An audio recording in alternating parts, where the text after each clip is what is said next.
নমস্কার বন্ধুরা, আজকে আমি নিয়ে এসেছি খুব সহজ পদ্ধতিতে নারকেলের নাড়ু। তো সব প্রথমে আমি এখানে 1.5 খানা নারকেলকে কুড়ে রেখে দিয়েছি। তারপরে এখানে নিয়ে নিয়েছি 200 গ্রাম গুড়।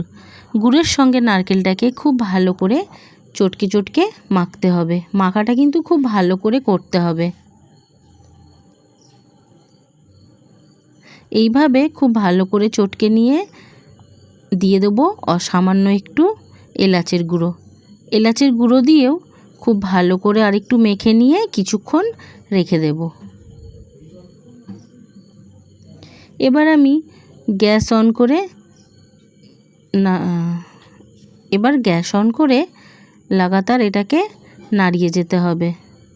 বেশিক্ষণ টাইম লাগবে না এটা তৈরি করতে।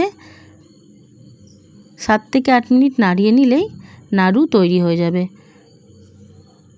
আমার পাকটা তৈরি হয়ে গেছে। এবার আমি এতে দিয়ে দেব 1 চামচ গুঁড়ো দুধ। এই গুঁড়ো দুধ দিলে নাড়ুর টেস্টটা আরও বেশি খুলে যাবে। ওই জন্যই গুঁড়ো দুধটা দিয়ে সামান্য একটু নাড়াচাড়া করে নামিয়ে রেখে দেব।